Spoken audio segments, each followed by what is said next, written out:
Hi friends, so now I am back with my next video, and in this video we are going to talk about dominance, recessive, incomplete dominance and codominance. So you will be thinking, what are these terms? What are we talking about? So what we are talking about is genetics. So what is genetics? So genetic is something which we are talking about different genes. So what is genes? Genes are something which code for protein, and these are the inheritance unit which get transmitted from one generation to another. So genes code for protein and they are represented by alleles. So alleles are representative units of a gene. Representative unit. And then two alleles represent one gene. And we get this one allele from the one parent, like suppose father, and then one from mother. And they can be different, they don't need to be the same thing, they are different things. So suppose there is one parent which like there are two phenotype which we see is the height, like the tall and short height and intermediate height as well. So suppose there are two parents. The father has the tall phenotype, which is coded by double T because, as I already explained, one gene is represented by two alleles, which is crossed with a mother, which is a recessive, which is a short one, so which is represented by small t. And when they cross, the offsprings that we get is, because they are represented by two alleles, so one allele come from the father, which means capital T, and the one allele come from the mother, which is a small t. So what the offspring will be, whether it will be tall or it will be short, what do you think? So this offspring will be tall, and you will be asking why. Because in this case, the dominant allele is capital T. So the dominant allele is always represented by the uppercase letter.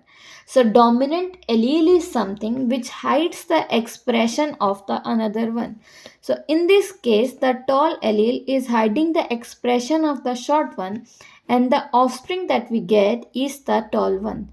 So we have talked about what is dominance, something which hides the expression of the recessive one.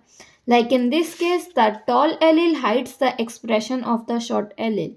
So this is called complete dominance. So what is this called? Complete dominance. So now, what is incomplete dominance? So we have talked about complete dominance, and now we are going to talk about what is incomplete dominance.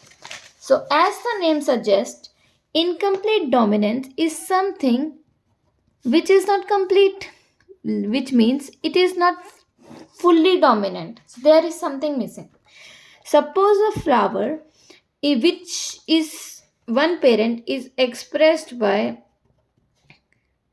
RR, which means it is red in color, and the other parent is represented by small r, which is white in color. So when they fertilize and when they have the offsprings, which is called the F1 generation, you will get one allele from this red one and one allele from this one. So what do you think will it be? If it follows the complete dominance we have talked about, it should be red, right? But instead of red color, it is pink in color. So pink is the intermediate of red and white. So in this case, both the alleles are expressed. So the phenotype that we get is the intermediate one, because in this the dominant one is not completely dominant over the another one, which is called the intermediate one. It's neither red nor white. Neither of them is dominant on each other and nor of them is recessive. What we get is the intermediate phenotype, which is called the incomplete dominance. So now what we are going to talk about is codominance. So we have already talked about incomplete dominance, complete dominance. So as you can guess from the name, codominance would be something which is codominantly expressed, like all of them is dominant to each other, like incomplete dominance in which neither of them is completely dominant on another one. Codominance means everything is dominant over the another one. Yes. So I'm going to take a basic example which you always see in your real life, which is the blood groups. So what is a blood group of? There are four different type of blood group: A, B, O, and AB. So in this one, A is the dominant one, B is also dominant one, O is recessive one. Sorry, O is recessive one, and AB. What do you think is AB?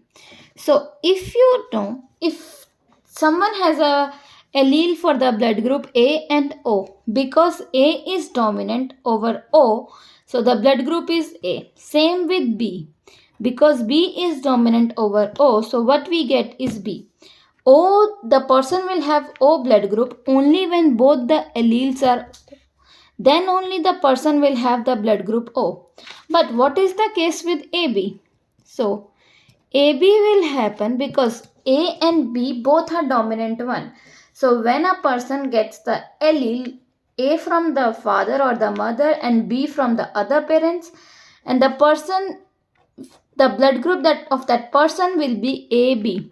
So in this case, both A and B are equally dominant on each other. Or we can say both are dominant and both are expressing. That's why the blood group is B. A and B, sorry. So what we have talked about is dominance, in which one allele hides the expression of the another one, which is called the recessive one. Incomplete dominance, in which both of them are not completely dominant, and what we see is the intermediate phenotype. And codominance, in which both the alleles are equally dominant, like in case of the blood group. Thank you. I hope you like it, and if you have any questions, please ask me in the comment section. Thank you, and please don't forget to subscribe my channel.